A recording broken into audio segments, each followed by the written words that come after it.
नमस्कार, स्वागत है आप सभी का न्यूज वन इंडिया में। मैं हूं आपके साथ शाफनी पटना। बुलेटिन की शुरुआत करेंगे। मथुरा से बीजेपी के विधायक राजेश चौधरी ने बसपा सुप्रीमो मायावती को सबसे भ्रष्ट मुख्यमंत्री कहा तो अखिलेश यादव ने भड़क गए।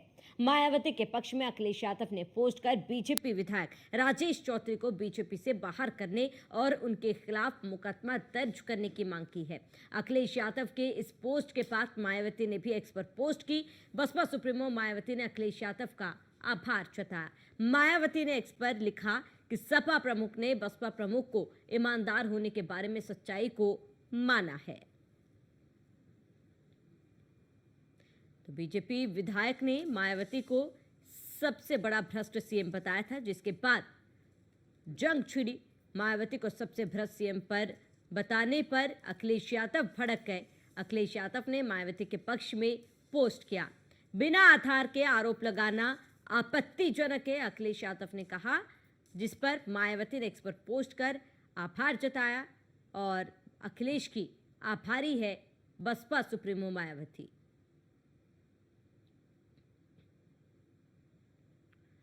तो बसपा सुप्रीमो मायावती ने पोस्ट कर अखिलेश यादव का आभार जताया है।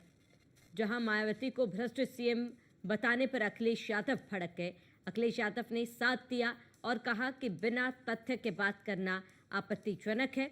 जहां मायावती को सबसे भ्रष्ट सीएम पर अखिलेश यादव भड़क गए। बसपा सुप्रीमो मायावती ने भी एक्स पर पोस्ट कर अखिलेश का आभार जताया है। अखिलेश ने पीडीए के फॉर्मूले को आगे बढ़ाया और इसके साथ ही अखिलेश ने दलितों को खुश करने का प्रयास किया है।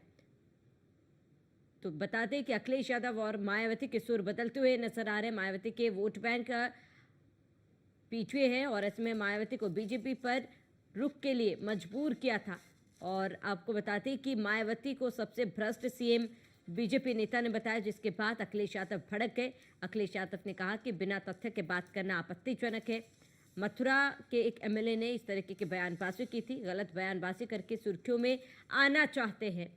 और इसके साथ ही आपको बता दें, बीजेपी में कई ऐसे विधायक पूछ नहीं रहे और अखिलेश यादव ने भी बसपा का साथ दिया, जिसका आभार मायावती ने व्यक्त किया है। तो ये आवाज उठाई जा रही कि बीजेपी को उस विधायक के खिलाफ कार्रवाई करनी चाहिए। यदि विधायक दिमागी तौर पर बीमार है तो इलाज कराए। इसके पीछे बीजेपी का कोई षड्यंत्र ही नजर आता है। मायावती ने भी जमकर बीजेपी पर कटाक्ष किया। इसका जवाब पार्टी विधानसभा चुनावों में देगी, मायावती ने साफ कहा है। बता दें, उपचुनाव भी है और इसके साथ ही 10 उपचुनावों में भी बीजेपी को पार्टी जरूर जवाब देगी। इसके साथ ही मायावती ने अखिलेश यादव का भी आभार व्यक्त किया उनका साथ देने के लिए। तो बता दें कि बीजेपी विधायक ने मायावती को सबसे भ्रष्ट सीएम बताया था, जिसके बाद जंग छिड़ गई। मथुरा के एक बीजेपी एमएलए ने गलत बयानबाजी की, ऐसा मायावती का कहना है। जहां पर आपको बता दें कि गलत बयानबाजी करके सुर्खियों में आना चाहते हैं। इसके साथ ही अखिलेश यादव ने भी इसका विरोध किया और कहा कि इस तरीके की बातें बिना किसी तथ्य के करना आपत्तिजनक है। वहीं पर शमशी आजाद बीजेपी नेता हमारे साथ जुड़ चुके हैं। शमशी जी, आपका बहुत बहुत स्वागत है। शमशी जी, इस तरीके की बयानबाजी बीजेपी विधायक की तरफ से की गई थी। कहीं ना कहीं देखिए, विपक्ष का इस पर नाराज होना तो जरूरी है, लेकिन सबसे पहले इस बयान पर आपका रिएक्शन चाहूंगी। देखिए, बयान ये है कि उनका निजी बयान है, व्यक्तिगत बयान है और इस बयान से हमारे कहते पार्टी पर हमारी कोई इसका असर नहीं पड़ता। भारतीय जनता पार्टी जिस तरीके से अपना ईमानदारी से काम कर रही है, योगी जी जिस तरीके से प्रदेश में ऐसा पहला मुख्यमंत्री की जिसके ऊपर आज तक कोई व्यक्तिगत कोई आरोप नहीं लगा।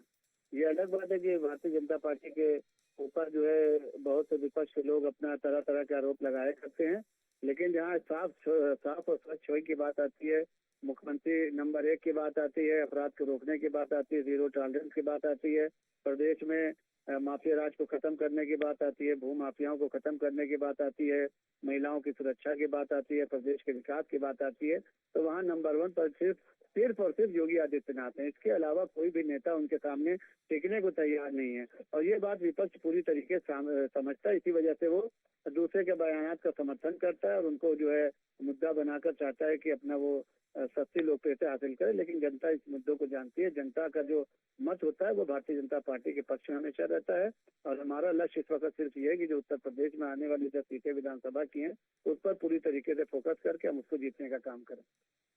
बिल्कुल शमशी आजाद जी, आप इस बयान को व्यक्तिगत बयान बता रहे हैं, लेकिन अखिलेश यादव ने कहा है कि तरीके के तथ्यों के बिना बयानबाजी करना आपत्तिजनक है।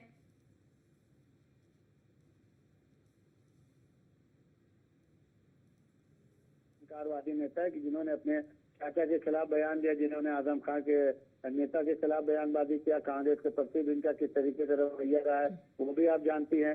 तो अखिलेश यादव के बयान, उनकी नीति और उनका जो विचारधारा, उससे भारतीय जनता पार्टी को कोई लेना देना नहीं है। हम इन चीजों में पड़ते नहीं। हमारा जो मुद्दा है कि जनता का विकास करना, देश को मजबूत करना, प्रदेश को जो है एकता के सूत्र में बांधना, हम उस पर सिर्फ काम कर रहे हैं।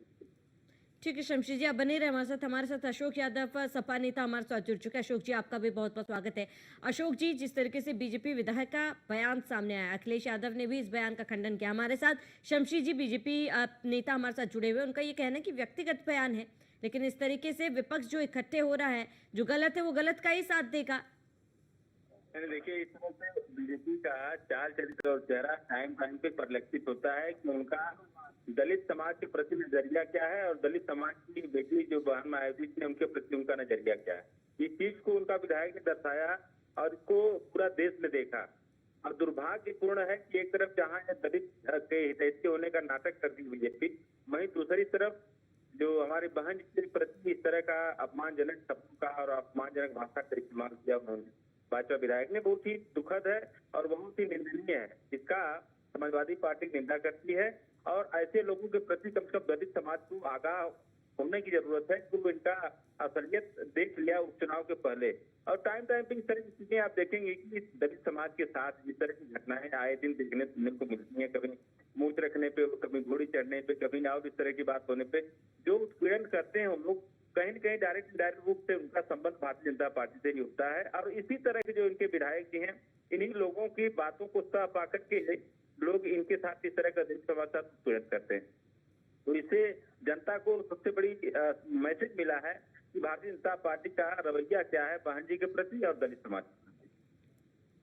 ठीक है अशोक जी, लौटूंगे आपके पास। शमशी जी, भारतीय जनता पार्टी की विचारधारा की आप बात करें कि आपकी विचारधारा अलग है, ऐसे में अशोक जी का साफ कहना है कि भारतीय जनता पार्टी की विचारधारा पीढ़ी के खिलाफ है। जिस तरीके के बयानबाजी मायावती के खिलाफ किया गया है, कोई भी कदम बीजेपी की तरफ से नहीं उठाया गया। ऐसे में पीढ़ी के खिलाफ, पीढ़ी की तरफ भाजपा की क्या विचारधारा ये दर्शाता है।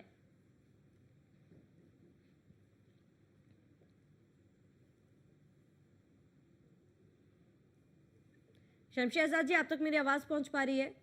हाँ, आवाज आपकी पहुंच रही है। आप, हमारी आवाज आ रही है? जी जी शमशी जी। तो हमने तो कहा कि ना, हम उस पीढ़ी के खिलाफ है जो अखिलेश यादव चला रहे हैं, जिसमें परिवार डेवलपमेंट अथॉरिटी जिसको कहा गया है, तो हम उसके खिलाफ हैं। और बाकी हम सारी जगहों पर उनके साथ हैं। हम ये चाहते हैं कि जो गरीबों की बात करें, जो मजदूरों की बात करें, दलितों की बात करें, किसानों की बात करें, हम उसके साथ हमेशा रहते हैं। और इसीलिए आपने देखा भी होगा कि पश्चिम के बहुत बड़े नेता जयंत चौधरी किसानों की बात किया करते थे, तो हमने उनका साथ किया, आज वो हमारे साथ हैं। दलितों की बात करने वाले ओम प्रकाश राजभर हमारे साथ हैं। तो इस तरीके के लोग हैं। उसके बाद मछुआरा समाज की बात करने वाले संजय निषाद हमारे साथ हैं, अनुप्रिया पटेल हमारे साथ हैं। तो आज कहीं ना कहीं ये सारा समाज हमारे साथ जुटा हुआ है। अल्पसंख्यक समाज जो कहा जाता था कि भारतीय जनता पार्टी आ जाएगी तो देश से निकाल देगी, वोट देने का अधिकार छीन लेगी, मोहन भागवत जैसे लोग जो है यहाँ पर मुसलमानों को घर में रहने नहीं देंगे, तो वही मोहन भागवत जी को आपने देखा होगा कि एक बार नहीं कई बार लगातार जो है सार्वजनिक रूप से आकर मंचों पर उन्होंने बाकायदा ये कहा कि अल्पसंख्यक समाज हमारे साथ है, मुसलमान हमारा भाई है। तो ये सारी चीजें कहीं ना कहीं अल्पसंख्यक समाज को भारतीय जनता पार्टी से जोड़ रही है। और विपक्ष इसी वजह से बेचैन है कि इन्हीं के वोटों पर हमेशा समाजवादी पार्टी जो है राजनीति किया करती थी, कांग्रेस पार्टी इन्हीं के वोटों पर हमेशा सियासत किया करती थी।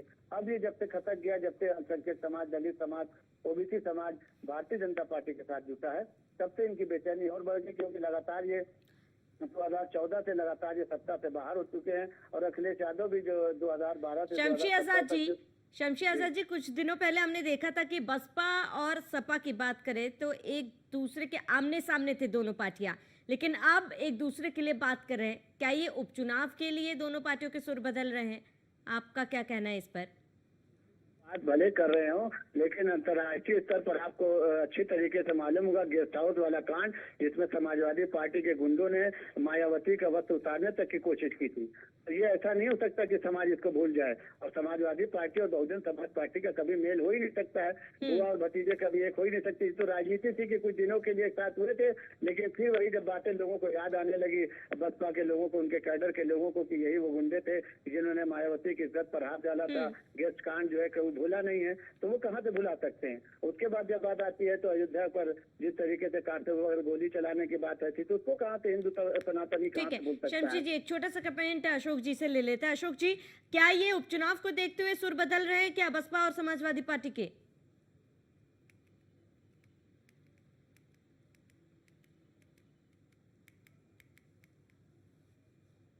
अशोक जी, आप तक आवाज पहुंच पा रही है?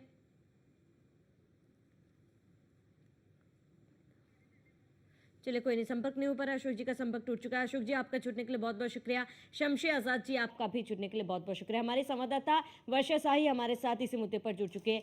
वर्षा, क्योंकि लगातार अब बयानबाजी शुरू हो चुकी है, उपचुनाव नजदीक है, जाहिर सी बात है तमाम पार्टियों की तरफ से बयानबाजी का दौर शुरू जरूर होगा, लेकिन जिस तरीके से बहुजन समाज पार्टी और समाजवादी पार्टी के सुर बदल रहे हैं, क्या ये आगामी चुनावों के मद्देनजर इस तरीके के सुर बदले जा रहे हैं क्या वर्षा?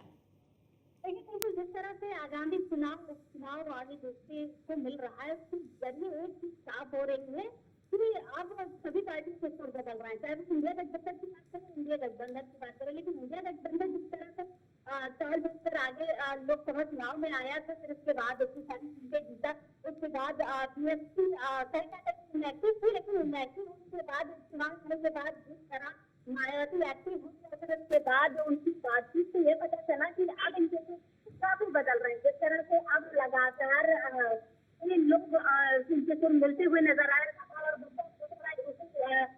चीजों की तारीफ करते हुए नजर आ रही है, वो कहीं ना कहीं लग रहा है कि कहीं से भी अट्रैक्ट हो रहे हैं।